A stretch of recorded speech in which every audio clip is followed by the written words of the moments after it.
Les amis, salut à tous, j'espère que vous allez très bien. On se retrouve aujourd'hui pour le débrief Barça-Séville. C'est parti. Donc pour directement commencer les gars, parce qu'on n'a pas trop le temps, le match vient de se terminer et il se fait tard. Le Barça durant cette première mi-temps, bien sûr on va commencer par la première mi-temps, on s'est créé pas mal d'occasions.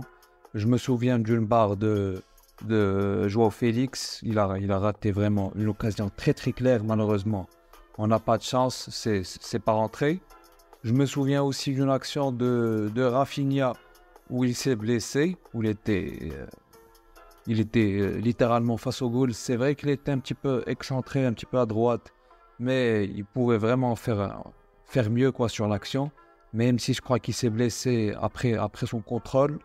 Une autre action de Rafinha, peut-être qu'il y avait une penalty, je ne sais pas pour vous, pour moi il y avait clairement penalty parce que le défenseur de Séville ne touche même pas le ballon. Il met un croche-pied, littéralement un croche-pied pour Rafinha.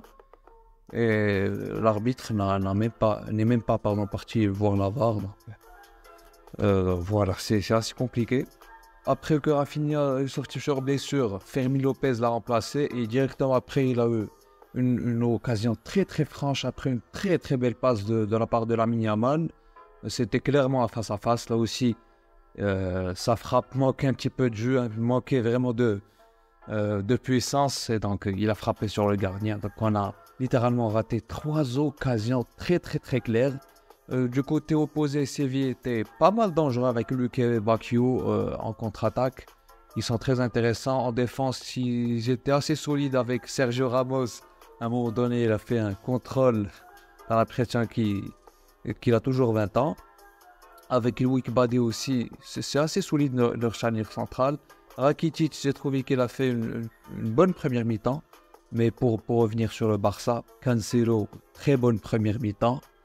Gundogan aussi, cette fois-ci, il n'était pas entré de Golgoth en défense. Il était dans son rôle plus naturel, il était en tant que milieu de terrain. Donc il était beaucoup plus performant. Il était vraiment très bon, les gars. Gundogan, sous pression, pour nous aider à ressortir les ballons. Bien sûr, c'est un joueur de classe mondiale. Et malheureusement, le point négatif de cette première mi-temps, c'est la blessure de Rafinha. Il avait l'air très mal quand il était sur le banc, après sa sortie. On espère qu'après les tests qui sont effectués après le match, on aura des bonnes nouvelles, mais vraiment, sa tête là, quand il était sur le banc, ça me fait un petit peu peur, on va pas se mentir les gars. Concernant la deuxième mi-temps, les amis, on est rentré assez difficilement dans le match. Séville était assez dangereux. Il y avait eu une occasion de Lewandowski avec une progression de balle très impressionnante de la part de Cancelo, balle au pied. Il a donné le ballon à Fermín. Fermín a glissé un délice à Lewandowski qui a malheureusement tiré un petit peu trop tard et donc il y avait eu le retour défensif d'un défenseur de Séville. J'aimerais aussi souligner l'entrée de Fermín López. Je vous ai dit qu'il était rentré pour remplacer Rafinha qui malheureusement sera absent pendant 1 mois, selon les informations qui sont tombées là juste après le match. Donc Fermín López a fait une entrée vraiment excellente. Même sur la deuxième mi-temps, il était très bon. Il a donné, donc, comme je vous ai dit précédemment, un très bon ballon à Lewandowski. Et donc j'espère pour lui que Xavi va lui donner un petit peu de continuité. Ce sera un petit peu plus simple puisque Rafinha n'est pas là, Pedri n'est pas encore là. Apparemment il sera là juste après la trêve internationale en octobre. Frenkie de Jong, on est loin de son retour, donc Fermín devrait avoir beaucoup plus de minutes de jeu. Les changements de Xavi, donc, ils ont un petit peu tardé. Le premier changement a eu lieu vers la 71e minute.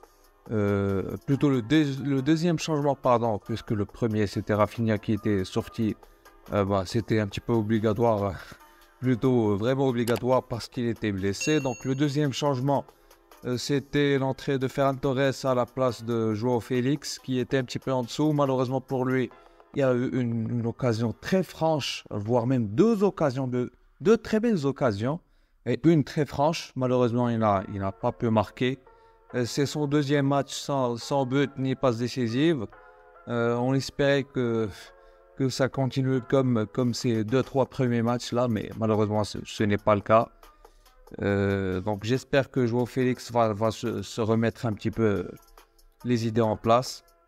Donc Ferran Torres l'a remplacé, il a vite eu une occasion lui aussi. Malheureusement, lui aussi il a raté, tout comme Joao Félix. D'ailleurs, Félix, il paraissait assez agacé quand il était sur le banc. Mais bon, on comprend, mentalité de compétiteur, pardon, je m'en mets les pinceaux. Finalement, les amis, vers la 76e minute, voire la 77e, il y a eu un centre de Ferran Torres pour Lamine Yamal qui a essayé de remettre le ballon, je ne sais pas si c'était pour Fermin ou bien pour Lewandowski. Je crois que c'était Fermin Lopez. Et là, tu as Sergio Ramos qui a mis le ballon dans les buts, dans ses propres buts. Donc, but contre son camp. Quand je pense à la déclaration de Sergio Ramos qui nous disait avant le match qu'un but contre le Barça, c'était des débuts parfaits, et j'ai envie de sourire. Donc après le but de 1-0, les amis, il y a eu l'entrée de Oriol Romeo à la place de Lamine Yamal. Donc Xavi disait clairement à ses joueurs qu'il fallait défendre, et c'est ce qu'on faisait durant toute la fin du match. À la 84e, il y a eu très grosse occasion pour Séville. Heureusement pour nous que Jules Koundé repousse le ballon. C'était presque un but. Si Koundé ne repoussait pas le ballon, je crois que c'était Mariano. Il n'avait plus qu'à pousser le ballon au fond des filets. Donc vers la fin du match, les amis, on faisait que défendre. On s'est procuré une occasion. C'était un tir de Ferran Torres. Malheureusement, il a voulu marquer sous son but. Il pouvait vraiment faire la passe à Lewandowski qui était en meilleure position que lui. Gundogan a eu une petite occasion lui aussi. Malheureusement pour lui, il n'a pas encore marqué son premier but avec le Barça. Mais je ne m'inquiète pas, ça viendra. D'ailleurs, le rôle que Xavi lui a donné sur ce match-là lui correspond beaucoup plus. Il est bien plus bas sur le terrain. Donc voilà les amis, victoire du Barça 1-0 face à Séville à domicile. Malheureusement, on se complique le match tout seul. On aurait pu gagner 4-0, mais 3-4-0. Je crois qu'on est tous d'accord là-dessus. On s'est créé beaucoup d'occasions, on a raté beaucoup d'occasions. Et c'est comme ça, les gars, c'est comme ça le football. Donc voilà pour le petit débrief. N'hésitez pas à mettre un petit like, à vous abonner et à mettre un commentaire. J'en discuterai avec vous avec plaisir. Pour ceux qui peuvent se le permettre, qui peuvent souscrire à la chaîne et m'aider un petit peu financièrement, n'hésitez pas. Je vous en serai entièrement reconnaissant. Et moi je vous dis ciao, à la prochaine et à plus.